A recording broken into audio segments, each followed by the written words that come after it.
दोस्तों नमस्कार, हाजिर है एक बार फिर से आज की बड़ी और ताजा खबरों के साथ। बस आपसे निवेदन है, कृपया वीडियो को लाइक कर दें, चैनल को सब्सक्राइब कर लें और घंटी बटन भी दबा दें। ये पहली बड़ी खबर है। एनसीपी नेता एकनाथ खड़से ने किया बड़ा ऐलान। बोले शिंदे और फडणवीस सरकार ज्यादा दिनों तक नहीं चलेगी। ये आपको बता दें कि शरद पवार की पार्टी एनसीपी से विधान परिषद के सदस्य एकनाथ खड़से ने बड़ा ऐलान कर दिया है। उन्होंने कहा कि महाराष्ट्र में शिंदे और फडणवीस सरकार ज्यादा दिनों तक नहीं टिकेगी। जल्द ही एकनाथ शिंदे और देवेंद्र फडणवीस की ये सरकार गिर जाएगी। अगली बड़ी खबर, राहुल गांधी ने मोदी सरकार पर बोला बड़ा हमला, कहा राजा का अन्याय देखो, अन्नदाताओं से हो रही वसूली। ये आपको बता दें कि कांग्रेस की भारत जोड़ो यात्रा का नेतृत्व कर रहे सांसद राहुल गांधी ने पीएम नरेंद्र मोदी और केंद्र सरकार पर हमला बोला है। उन्होंने यात्रा के दौरान ट्वीट किया कि राजा का अन्याय देखो, खाद पर 5% जीएसटी, ट्रैक्टर पर 12% जीएसटी और कीटनाशक पर 18% जीएसटी देश का पेट भरने वाले अन्नदाताओं से बीजेपी वसूल कर रही है। वहीं भारत जोड़ो यात्रा किसानों की आवाज बुलंद कर रही है। हम किसानों के साथ थे और हमेशा रहेंगे। राहुल गांधी ने इस ट्वीट के साथ अपनी एक फोटो भी शेयर की है, जिसमें उनके साथ एक किसान हाथ में फसल लिए नजर आ रहा है। 7 सितंबर को कन्याकुमारी से शुरू हुई कांग्रेस की भारत जोड़ो यात्रा इस वक्त कर्नाटक राज्य से गुजर रही है। राहुल गांधी ने पीएम नरेंद्र मोदी पर जबरदस्त हमला बोला है। उन्होंने कहा कि राजा का अन्याय देखो कि अन्नदाताओं से जीएसटी की वसूली की जा रही है।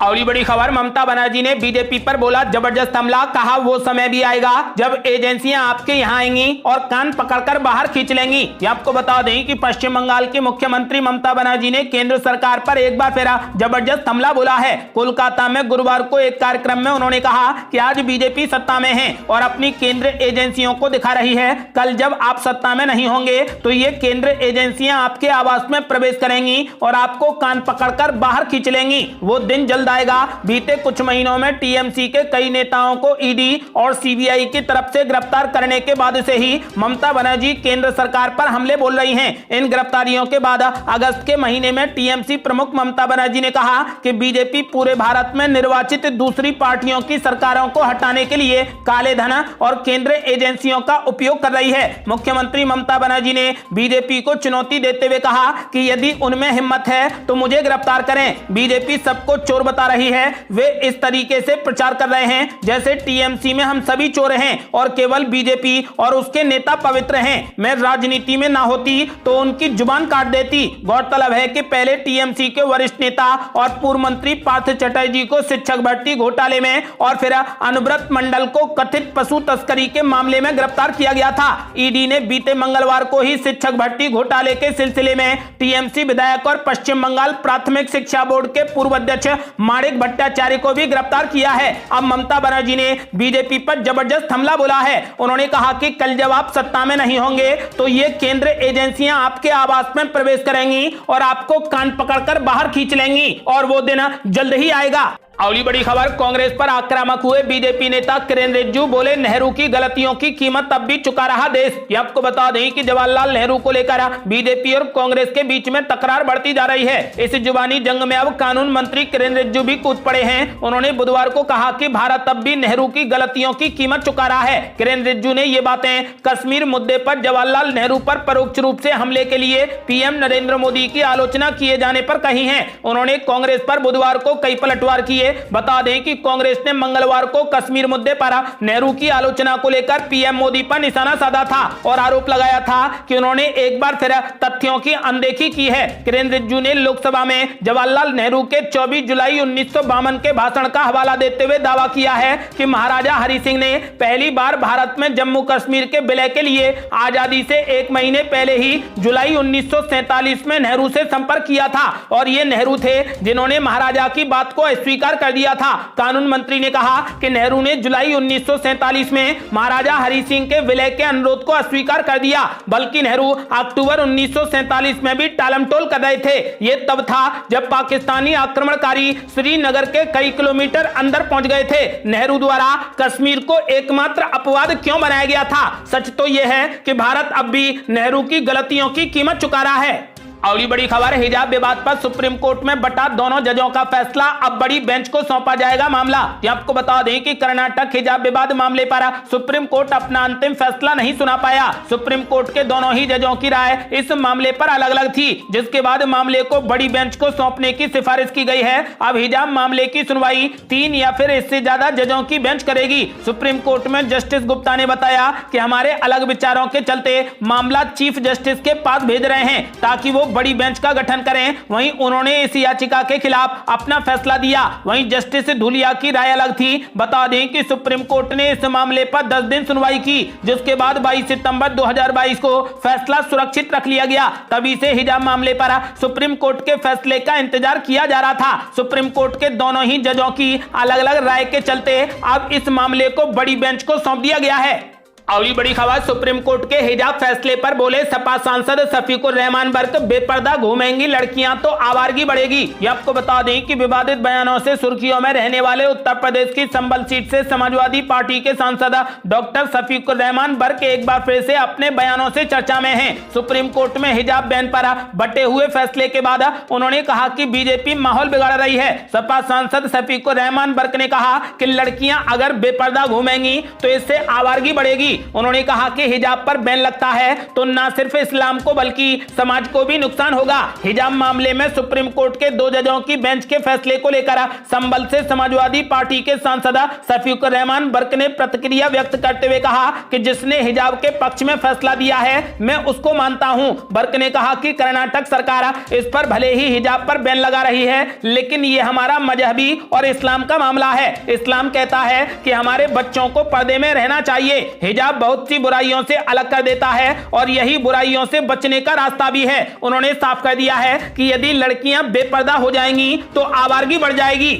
अगली बड़ी खबर, पहली बार शिंदे और ठाकरे गुट के बीच हो रही आर पार की लड़ाई, उद्धव ठाकरे के उम्मीदवार ने लगाया गंभीर आरोप। आपको बता दें कि महाराष्ट्र की अंधेरी सीट, जिसे मिनी हिंदुस्तान भी कहते हैं, उस सीट पर 3 नवंबर को उपचुनाव होने वाले हैं। इस सीट पर बीजेपी और शिंदे गुट की शिवसेना साथ मिलकर प्रत्याशी को चुनावी मैदान में उतारेगी। तो वहीं चुनाव चिन्ह मिलने के बाद 2 भागों में बटी शिवसेना में पहली बार चुनावी मुकाबला होगा। पहली बार शिंदे गुट की शिवसेना और उद्धव ठाकरे की शिवसेना के बीच में आर पार की लड़ाई होगी। महाराष्ट्र के उप मुख्यमंत्री और बीजेपी नेता देवेंद्र फडणवीस ने कहा कि उनकी पार्टी और मुख्यमंत्री एकनाथ शिंदे के नेतृत्व वाला शिवसेना धड़ा अंधेरी पूर्व उपचुनाव साथ मिलकर लड़ेगा। वहीं उद्धव ठाकरे के नेतृत्व वाले शिवसेना गुट ने आरोप लगाया है कि मुंबई में 3 नवंबर को होने वाले उपचुनाव के लिए उसकी संभावित उम्मीदवार ऋतुजा लटके पर अवैध तरीके से प्रतिद्वंदी खेमा दबाव डाल रहा है। आपको बता दें कि अंधेरी ईस्ट विधानसभा सीट पर 3 नवंबर को होने वाले उपचुनाव में उद्धव ठाकरे और एकनाथ शिंदे धड़े के बीच में पहली अग्नि परीक्षा होगी। उद्धव के साथ कांग्रेस एनसीपी पूरी मजबूती के साथ खड़ी है, तो वहीं शिंदे के साथ में बीजेपी पूरी मजबूती के साथ खड़ी है। इस तरीके से अंधेरी ईस्ट सीट पर शिंदे उद्धव के बीच ही नहीं बल्कि महाविकास आघाड़ी और एनडीए के बीच भी कड़ा मुकाबला है। इस सीट के नतीजे 6 नवंबर को घोषित किए जाएंगे। अगली बड़ी खबर, पूर्व मुख्यमंत्री कमलनाथ ने कांग्रेस नेताओं को दे दिया अल्टीमेटम, कहा पार्टी के लिए काम करें, टिकट के लिए नहीं। ये आपको बता दें कि मध्य प्रदेश विधानसभा चुनाव 2023 में अब साल भर ही बाकी रह गया है। लिहाजा लंबे समय से सत्ता से बाहर कांग्रेस तेजी से चुनावी तैयारियों में जुटी हुई है। कांग्रेस के लिए पार्टी के अंदर भितरघात और गुटबाजी हमेशा से ही बड़ी चुनौतियां रही हैं। यही वजह है कि पीसीसी चीफ कमलनाथ ने अपने नेताओं और कार्यकर्ताओं को अब 2-2 कह दिया है कि अब किसी भी स्तर पर गुटबाजी नहीं चलेगी। आपको साथ मिलकर पार्टी को जिताने के लिए काम करना पड़ेगा। कांग्रेस के नए प्रदेश प्रभारी जेपी अग्रवाल ने भी साफ कह दिया है कि बिना संघर्ष के चुनाव लड़ने का टिकट किसी भी नेता और कार्यकर्ता को नहीं मिलेगा। कमलनाथ ने नेताओं से कहा कि आखिरी 11 महीने में गुटबाजी से काम नहीं चलेगा। हमें 2023 के लिए हाथ जोड़ना पड़े तो हाथ जोड़ो, पैर पड़ना पड़े तो पैर पड़ो, सिर झुकाना पड़ेगा तो सिर भी झुकाओ। 11 महीने के लिए प्लान बनाओ, ये तय करना होगा कि क्या करना है। उन्होंने नेताओं से कहा कि अगर आप आराम करना चाहते हैं तो बता दीजिए, मैं भी आराम कर लूंगा। यह निष्ठा की अग्नि परीक्षा है। आपको बता दें कि कांग्रेस के सम्मेलन में प्रदेश प्रभारी जेपी अग्रवाल ने कार्यकर्ताओं को नसीहत देते हुए कहा कि घर बैठने वालों को टिकट नहीं मिलेगा, फील्ड पर निकलकर काम करना होगा। मैंने विधानसभा बार चर्चा की है, हम कहने भर से जिंदा नहीं होंगे, जिंदा तब होंगे जब कुआं खोदकर पानी निकालेंगे। विधानसभा चुनाव के लिए काम करने वाले एक एक आदमी का रिकॉर्ड बनाया जाएगा। मैंने सभी नेताओं का रिकॉर्ड तैयार करने के निर्देश दे दिए हैं। टिकट बांटने के वक्त हम इस रिकॉर्ड को ध्यान में रखेंगे। उन्होंने साफ कर दिया है कि टिकट के लिए नहीं बल्कि पार्टी के लिए काम करें। अगली बड़ी खबर, अभी से चुनाव की तैयारियों में जुटी कांग्रेस और बीजेपी, शुरू किया सर्वे, दोनों दलों में लीडरशिप पर भी सवाल। ये आपको बता दें कि राजस्थान में अगले साल दिसंबर महीने में विधानसभा के चुनाव होने हैं, लेकिन सत्तारूढ़ कांग्रेस और प्रमुख विपक्षी दल बीजेपी अभी से ही अपनी चुनावी तैयारियों में जुट गई है। 2 दशक से राजस्थान में एक बार कांग्रेस और एक बार बीजेपी को सत्ता मिलने की परंपरा देखने को मिल रही है, लेकिन इसके बावजूद